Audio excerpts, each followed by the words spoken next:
Hello, my name is Stephen Lapey, and I'm the editor of the newsletter for the Norumbega Chapter of the Wooden Canoe Heritage Association. Today, I'll be talking about the 1969 Old Town Trapper that our chapter has restored for the 2022 Assembly Auction. This is our 8th restoration. In addition, we did a completion of a Rushton Indian Girl replica and a new build of a Chestnut Prospector. All of these going to the WCHA auctions for fundraising. These projects have been a great source of entertainment and enlightenment for members of our chapter and a good fundraiser for the WCHA. Like many of these old wooden canoes, this trapper has an interesting story that I will share with you. William F. Borowski served 2 years in Vietnam. When he returned home, he did 2 important things. First of all, he married Marilyn Benedetto, and then he took his $300 veterans bonus from the state to the local Old Town dealer and came home with his trapper. William enjoyed the trapper for almost 30 years, paddling with the family, fishing, and for a few years running a trap line on the nearby Assabet River. Sadly, William passed in 2002, and the trapper was put away in a neighbor's barn. When the neighbor wanted to sell the property, the canoe had to go, and that is when Marilyn contacted me. I offered a few suggestions on selling the canoe or donating it to the WCHA for this project. She thought the donation was the best option, and I was at her door the next day to bring it home. When we got her home and into the shop, she looked to be in fairly good shape except for the paint. The paint was flaking off the sides of the hull, leaving the white filler exposed. This may well have been because in 1969, Old Town was experimenting with lead-free fillers. Not a problem for us, as the canvas will be replaced as part of the restoration. A first inspection shows mismatched seats and some wear and tear at the gunwale tips. Nothing major. So far, so good. This is going to be an easy one, we said. Well, here's some planking damage that we didn't see before. This will need to be addressed before we can even think about the new canvas.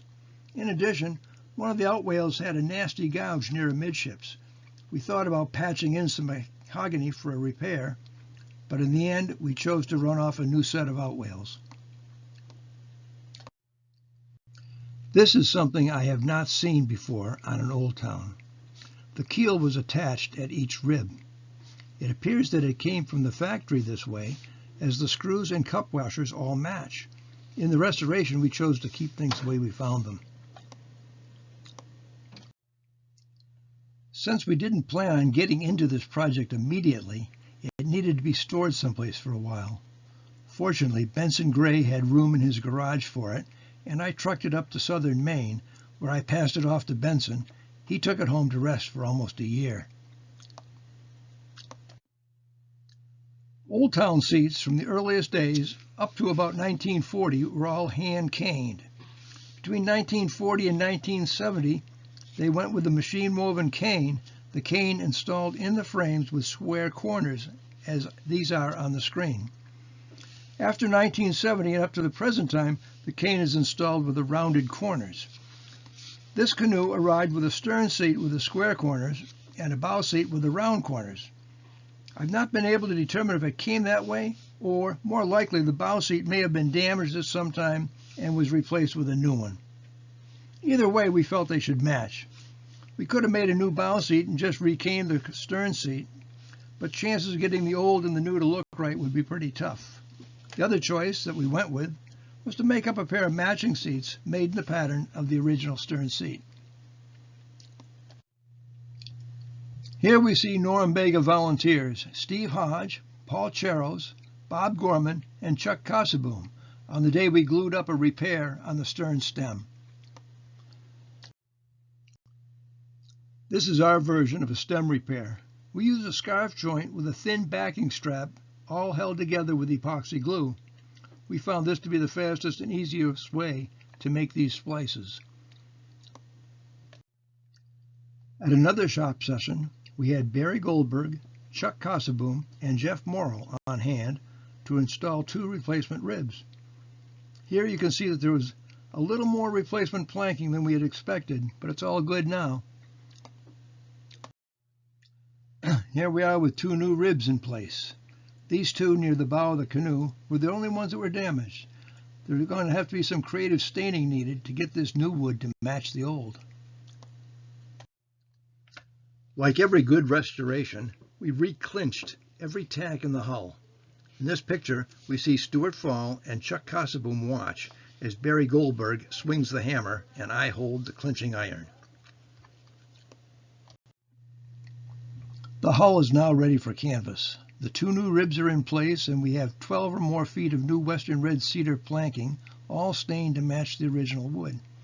3 coats of captain's varnish have been applied. On October 30th, 2021, we had a full house here at the canoe shop to put the canvas on the hull. Canvassing is always a popular event and guarantees a big turnout. We had more help than we needed, but every one of our volunteers had a chance to do some stretching and stapling. After the canvas was in place, we treated it with a spray coat of copper naphthenate to help preserve the canvas. The copper naphthenate has a wicked smell that lasts for a few days. Since it's a water-based product, we have to let it dry thoroughly before moving on to doing the filling.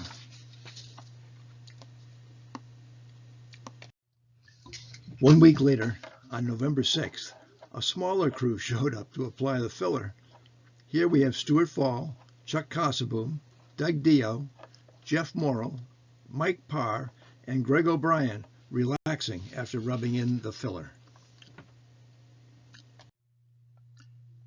After several months of cure time, 2 coats of primer, and 1 coat of green enamel, it was time to install the new mahogany outwails that we had made up last fall. We almost had more volunteers than clamps for this session. In this picture we have Tom Anderson, Chris Gilgun, Doug Dio, Lawton Gaines, Stuart Fall, myself, and Mike Parr clamping and screwing. After the paint dried, we took the canoe out in the yard for some pictures and to let the neighbors see what all these guys were doing in my shop on all those Saturday mornings, leaving their cars parked up and down the street. At this time, she's in the auction tent for your inspection. Possibly you'll want to get in on the bidding. Nice trappers like this don't show up every day. This is a good opportunity to get one. I'll bet this trapper would look good in your yard, too. In our chapter, we have some members who enjoy the hands-on portion of these projects, and others who may not have the time to spare and have been very generous with their donations. We really cannot thank them enough. Here's the list of the Norumbega members who stepped in, rolled up their sleeves, and did the actual work to get this job done. Well done, guys.